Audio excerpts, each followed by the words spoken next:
let's look at the work of Dr. Rosine Lallement, because in her work, which you can look up online at the link that you see on this screen, she discovered that the clouds within the local interstellar medium, which is the area of space around the solar system, appear to be flowing towards the solar system from the direction of the galactic center. That means that we actually have proof that these energy fields are emanating from the center of the galaxy, rippling through space, expanding away from the center, and then impinging upon the solar system. You can see that dramatized in this diagram that we have created by computer animation. So let's look at that for just a minute. You see the Milky Way galaxy, and as we zoom in on the Milky Way galaxy, you can watch these ripples expanding away from the center, expanding through the galaxy. And then when they hit our solar system, what do? They charge up the sun. The sun releases energetic particles. Those particles are captured in the atmospheres of the planets. The planets become brighter, they become hotter, they become more magnetic. And in fact, it's also now conclusively stimulating evolution on the planets themselves.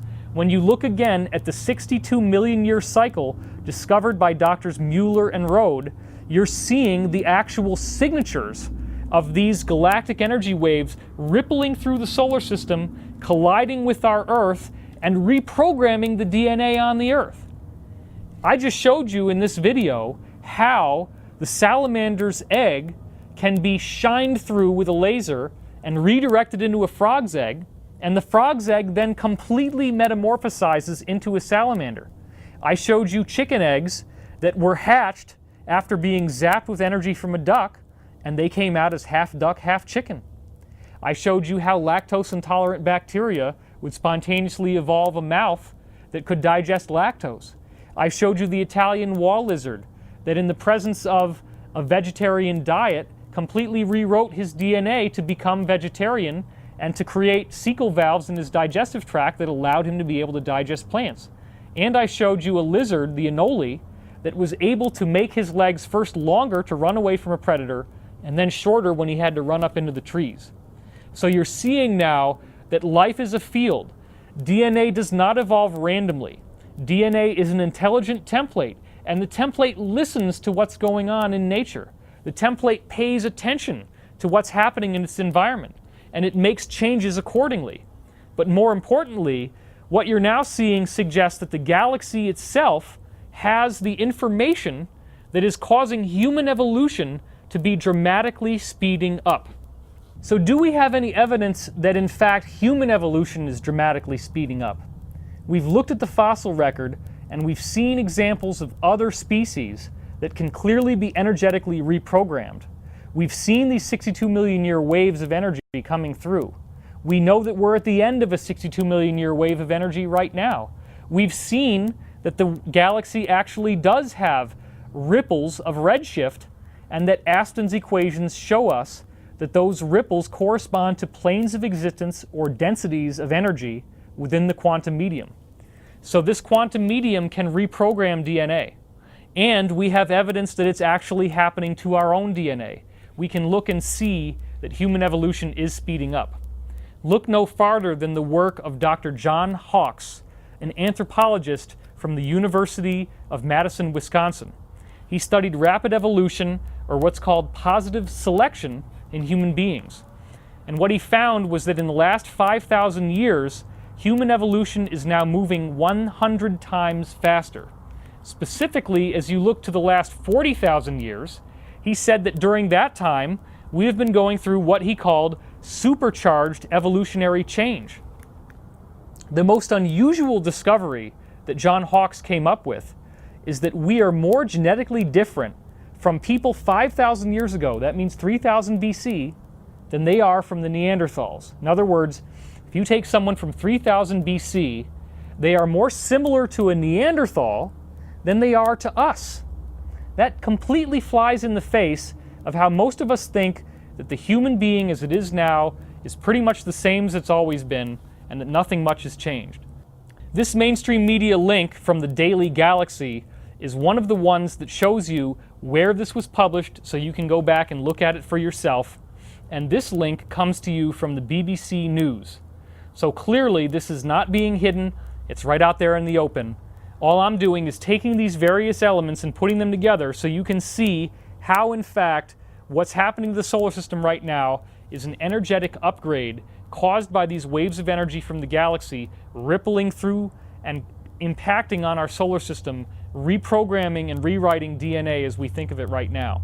You can also see what's called the Flynn effect, in which everyone's IQ is increasing by an average of 3 points per decade. This is not unique to any one country. It's been occurring over 20 different countries, and those are only the ones that Dr. Flynn was studying. The change has been going on for more than a century, over 100 years. That means that the IQ test is measuring the average as being a score of 100. A 100 IQ is what the average person is supposed to have. In order to keep the IQ of 100 as an average score, they have to keep reducing everyone's IQ by 3 points. So 10 years from now, your IQ is going to get knocked down another 3 points, another 3 points, and that's because everyone else is getting smarter. So you may also be smarter in the future, but you would test smarter as well. That's the key. The IQ has to be adjusted because human beings keep getting intelligent. This has happened for over a century. 3 IQ points per decade is a phenomenal effect. And what was most interesting was that Flynn discovered that the increase is most striking for tests that measure the ability to recognize abstract, nonverbal patterns. Nonverbal patterns. What does that mean? That means symbolism, creativity, intuition, not literacy. So this is not an effect of people reading more newspapers, going on the internet, reading more books and magazines. This is the result of the spontaneous information that comes in from the field that changes the way that we think, the way that we feel, and changes our minds so that we become more intelligent. This amounts to a cultural renaissance, as Dr. Flynn said, and thus it is something that will fundamentally alter humanity as we now know it. We are in the evolutionary fast lane. In this next study, you can see that 45 out of 52 countries in the world are showing a significant increase in everybody's average happiness. That suggests again that the same energy that creates blissful emotions and blissful consciousness when you go around the standing stones and those ancient sites can be in fact upgrading and activating our own consciousness and our own thought process here and now. We also are seeing within the United States that the gap between the people who are the most happy and the most unhappy is narrowing. That means that everything is normalizing and everyone overall is becoming happier. You're seeing less extremes and everyone is balancing out. And both of these are based on surveys in which people are asked questions and we're able to gauge that their happiness is increasing over time. So, if the Earth's energy has an effect on our consciousness, then what about the galaxy? We've already seen studies earlier in this talk about how the Earth's energy directly affects our consciousness. But now we're seeing waves of energy coming from the galaxy, moving through, impacting the solar system, upgrading DNA, upgrading life. Is there an even more direct way to show that energy fields from the galaxy could be changing our consciousness, changing our minds, changing our perspective? And the answer is absolutely yes. The scientist who came up with this is Dr. James Spottiswoode, who was studying ESP, or what he called anomalous cognition. He did a meta-analysis of all this research. By combining over 20 years of studies into these abilities that people have, these are ordinary people that were documented and done under scientifically stable conditions. Their ESP ability was standardized and put on a certain gradient scale, and what Spottiswoode did was to take all these different studies and meta-analyze them so that everyone in every study is given a universal score of how psychic they were so they could all be compared. No one had ever combined together all these different studies before until Spottiswoode came along. He was the first one to do it. And what he was looking for was to see if people would be more psychic during a certain time of the day. Could it be that when the sun is right over your head during high noon, that your ESP ability would go up? Well, the typical day is called a synodic day, and that is the day that is measured by the Earth moving around the sun. There was no observable time period where people's ESP would increase in a normal synodic day. However, the sidereal day did have an effect. The sidereal day is measured by the Earth's position relative to the center of the galaxy, not relative to the sun. So this is basically our position in the absolute space of the galaxy. He did find an effect. As you look in this graph, what you see here is that at approximately 13 hours and 30 minutes local sidereal time, there is a 400% increase in people's psychic ability. What does that time mean? Well, 0 hours sidereal time is when the center of the galaxy would be at high noon, directly overhead. So what we're seeing is that it's at the exact opposite, meaning that your back on the Earth is facing the center of the galaxy. Now, why would something like this happen? Well, if you take a lens and you hold it up to the sun, you can focus that lens in such a way that the sunlight becomes a point. And if you're a kid, you may have done this where you can burn leaves with that little lens and set them on fire. You don't need a lighter. You don't even need to rub sticks together. You just need a little lens. You could even use eyeglasses. Well, what if the Earth's magnetic field is lensing the energy from the center of the galaxy and focusing it together down into a single concentrated point on the other side? That's the best explanation I've been able to come up with. We don't exactly know how this is working yet. That comes to other scientists after me to discover. But what I am showing you is that no matter how it's being done, it is directly correlated with the galactic center. That can only be explained as if the galactic center is like this jet of energy coming out, shooting energy out through the galaxy, so that when we are in the right position directly opposite it, our psychic ability goes up by 400%. Well, think about the idea that your mind might be an energy field. Think about the idea that if your mind is energetic in nature, if it's an energy field, then when the field starts vibrating faster, the vibration increase means that your consciousness moves faster. Things are moving faster in the field, meaning you can think faster, meaning insight comes to you more rapidly, meaning that your consciousness is changing. So this is the bottom line proof that shows us that this renaissance that we're seeing in our society, where so many people are developing synchronicity, ESP, even the ability to potentially channel other forms of life and give them a voice, is coming about because the galaxy has decided that we would evolve at this time in our life. This is the real working root of the 2012 prophecy. This is what I'm going to be discussing in my book, which is due out hopefully in the spring of 2010, 2012 Enigma, Blueprints for a Golden Age. This is the same material that I'm going to be discussing in my film, Convergence the Movie. It is my sincere hope that you can run with the ball, because when the book comes out, 2012 Enigma, you will have all the references, all the links, so that you can look at this science yourself, show it to your friends, and bring out conclusive proof, and give them evidence to see beyond what they have always known, to look to the future, to look to a future that is positive for humanity, positive for all of us.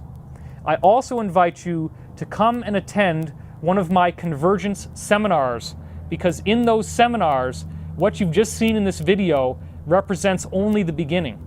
I go through a 16-hour lecture with over 800 different slides, and I will show you how all of the things that we've been talking about up till now are then mirrored in prophecies that are given to us from the 1950s.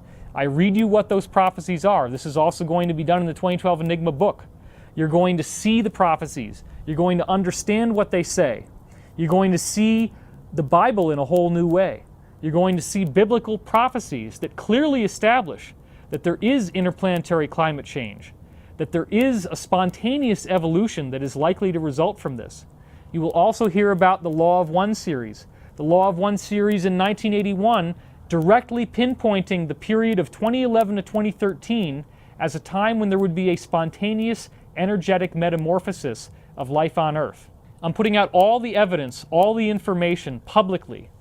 The book is not going to be very expensive. The seminar tours also include a dream sharing circle on Sundays where we go through and teach you how to gain contact with your own higher self by having you share your dreams with me, and I then analyze them and help you to understand what they mean. As we go through this in the group circle, we find more and more people are able to understand the symbolism of the dream, how dream language works, and how things that you may have misinterpreted in the past actually have a message that directly pertains to your life, because it is my firm belief that dreams give you the most important thing you need to know at any one point. In my lecture tours, you also get to hear music from the album Wanderer Awakening. This is another product that's available on my website, and you actually get to see me perform these songs live in front of an audience when I do these conferences. Wanderer Awakening is the story of an angelic being who helps create the earth and then becomes karmically entangled and has to incarnate in physical form in order to help alleviate the problem here on the earth. If you go back to the oldest texts from the Bible, they do suggest that one form of angel is the type that is born here on earth and lives apparently an ordinary human life. That is one type. Of course, those were removed from the Bible because they were deemed to be heretical to the idea of a Trinity in which you have God the Father, God the Son, and God the Holy Spirit, and that's all there is. But if you look to the prophecies, if you look to the information, it says that now is the time. Now is the time for you to become something more than you already are. In Wanderer Awakening, we have 50 songs, 25 of which I'm doing lead vocals, 25 of which I'm doing voiceover with a wonderful musical accompaniment in the background. And what I did there is to take the spiritual principles from the Course in Miracles and from the Law of One, two of the most important channeled sources ever given, and work those spiritual principles into a narrative, into a story of this angelic being who becomes human. And we go right through from the beginning of the universe to the fall into materiality, to then the challenges that this character faces as he goes through his own life, forgetting who he is, having love and loss, having hope and disaster, and then eventually going through a complete awakening, a complete enlightenment. So what I've done is to take many of the themes that you hear in pop music about how much in love someone is, or about how sad and devastated someone is, and I shed new light on what those themes really involve, and the idea that you are in fact a spiritual being from beyond the pale of ordinary incarnation, and your body here and your life here is only a reflection. I would like you to think about the idea that you're moving through a hallway of intelligent infinity, that you are walking through the corridors of the divine, that every move that you make, every step that you take in this life is being recorded for infinity. This lifetime that you now have may be the most important lifetime you've ever had in the history of the cosmos, because even if you have karma from other past lives, if you believe that such a thing is true, in this lifetime you have the opportunity to rectify all of that. The point of power is in the present. It's not going to be in guilt over the past. It's not going to be in fear over the future. The prophecies of 2012 are prophecies that involve a golden age. It is only a misinterpretation of Bible prophecy that leads us to think that 2012 is doom and gloom, that leads us to think that all of these unpleasant things that we're seeing in the solar system are going to lead to massive tidal waves and massive cataclysms. That's a misinterpretation. Most of the prophecies say that we not only survive these changes, we thrive through the changes. The changes are what breaks down the shell that we've built around our heart that has walled away love and walled away peace and walled away the present moment, the ability to focus in the now. If you can just breathe with me right now, take in the living energy that forms your DNA, because your DNA is not randomly evolved. Your DNA exists all around you in space. The energy that makes your DNA can be here now as you breathe with me. As you take in that consciousness, as you understand who you are, the greatest mystery of the universe is identity. Your identity. Because the universe is a product of one consciousness, one energy. That energy has created galaxies. The galaxies seem to have their own personality. The personality of this galaxy is to create human life. According to the law of one, about 15% of all galaxies throughout the universe create human life, so it's a very popular design.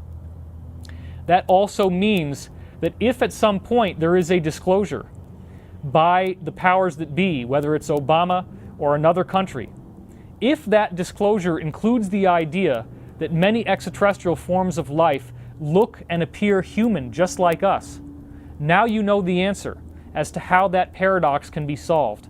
You can see that DNA is not randomly evolved. DNA is a spontaneously emergent property of the vacuum itself. DNA is the product of an intelligent, loving consciousness. Planets are built to have life like us form on them. We are what the universe has created to experience sentient awareness. Our consciousness is the cutting edge in which God, or the Creator, is evolving now. The universe is not a static whole that is waiting for you to catch up to it. The universe, as it says in the law of one, is in a state of becoming. Your mind, your evolution, your consciousness right now is part of that evolution. The choices that you make, whether you're going to do the easy thing or whether you might do the more difficult thing, could determine so much. In the Law of One series, they say, in forgiveness lies the stoppage of the wheel of karma. What is the wheel of karma? The wheel of karma means that you move from joy to disaster over and over again. When you're at the top of the wheel, everything seems great and everybody seems to love you. But then you fall to the bottom. The wheel goes round and round over and over again. Joy and disaster, joy and disaster. Well, what's really happening here? In forgiveness lies the stoppage of the wheel of karma. In forgiveness is the understanding that there's only one of us here. There is no space, there is no time, there is no past or future, there is only now. And in fact, there is only foreverness, timelessness. The mystery of identity is the greatest mystery of all, because you're now seeing the evidence that the galaxy has programmed us to go through an incremental stage of evolution at this time, a spontaneous shift, almost like a flashbulb going off from a photographer. And after that flashbulb goes off and you open up your eyes and you look around, it's a whole new world. It's a world which, according to prophecies, will have us able to have abilities like levitation, telekinesis, instantaneous healing, thought transference. All of these things that we now think of as impossible, time travel, rewinding and fast-forwarding linear time almost like a videotape. It's nothing that we have to go outside of ourselves to find. And also, so many of you in the past, hopefully this will change now, have sent me emails in which you're expecting me to fulfill this sort of function for you as like a higher self, or as a savior, or a divine enlightened being that you can look up to. I don't want you to look up to me. I don't want you to put me on a pedestal. I have plenty of issues of my own. I have plenty of difficulties that I struggle with. I do have problems. So do you. So does everyone. That's part of the game. The game is that you are confused, and you can embrace the confusion. In fact, in the Law of One it says, it is entirely necessary that an entity consciously realize it does not understand in order to be ready for what is coming in 2012. To consciously realize you do not understand is to recognize that confusion is implicit in human incarnation. You can't get away from it. It's who you are. It's what you are. You're not meant to understand everything. This brain, this body that you have, cannot take in the consciousness of the field. It cannot take in the vast intelligence of the cosmos. You only are given a portion of who you really are. So again, I would ask you not to look to me to be that person who, oh, I have to meet you, David, I have to meet you. The person I want you to meet is yourself. I want you to meet your higher self, because your higher self is a part of you that exists outside linear time, millions of years more evolved than you are now. This part of yourself is absolutely wonderful, absolutely joyful, absolutely intelligent. It will never lead you astray. It will never guide you off the path.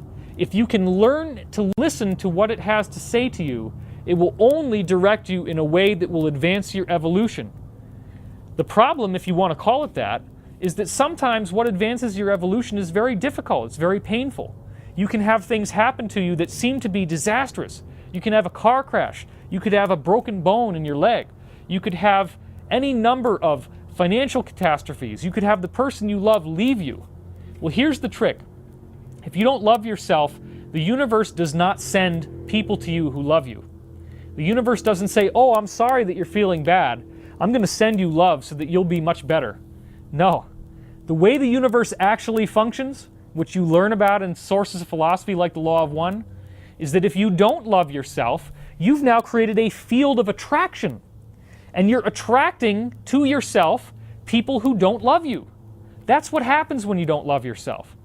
You don't get sent that which you haven't created. You get sent that which you have created.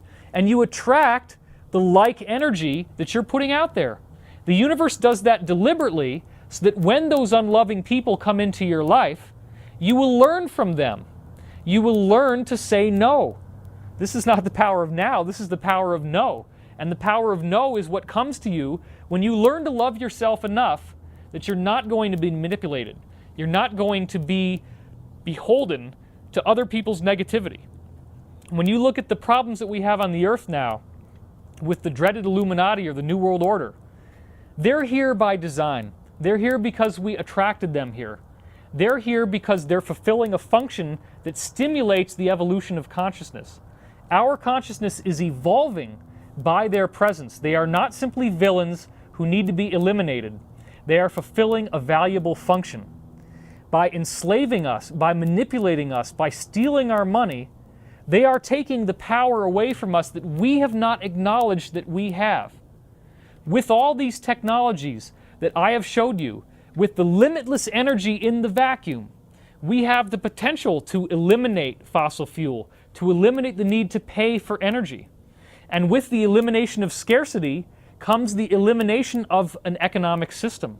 It won't happen right away, but we can transition into a system in which there is no need for money at all.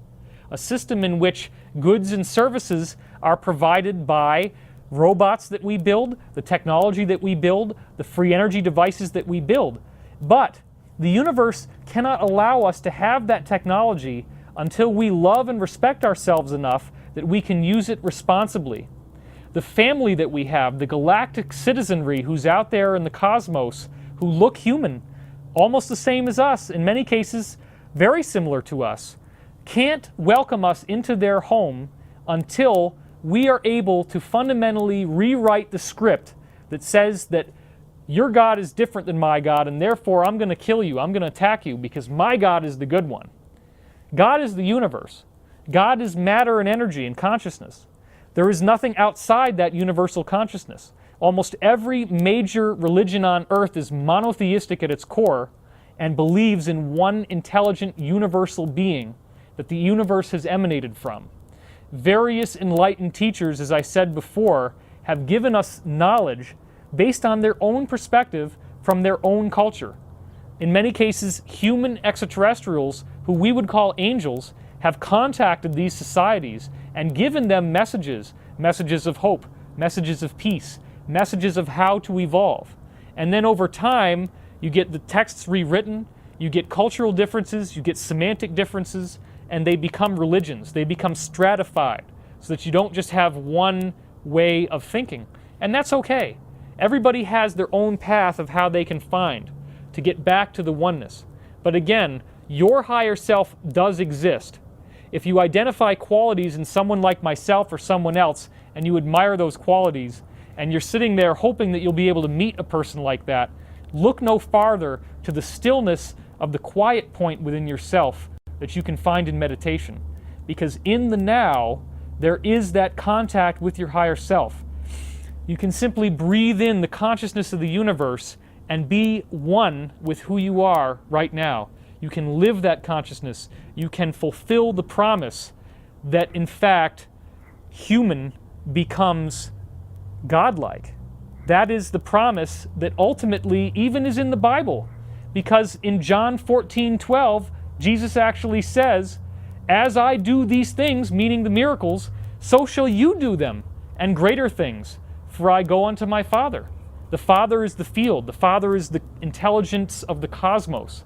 When you go unto the Father, when you go into the cosmos, when you tap into the field in the now, in the present moment, you have attained peace. You have transcended the duality of this world that says good and evil, light and darkness. You can see that those people in the past who may have been controlling and manipulating you were only bringing you to a point that you could stand on your own 2 feet, learn to say no without being angry, but by forgiveness. And forgiveness is the stoppage of the wheel of karma. Or as it says in the Course in Miracles, forgiveness collapses time. Time is what it takes to get from where you are now to where you will be when you reunify with yourself as the one infinite creator, as the infinite intelligence this cosmos is built from. You can collapse time in forgiveness. You can forgive everyone who's hurt you.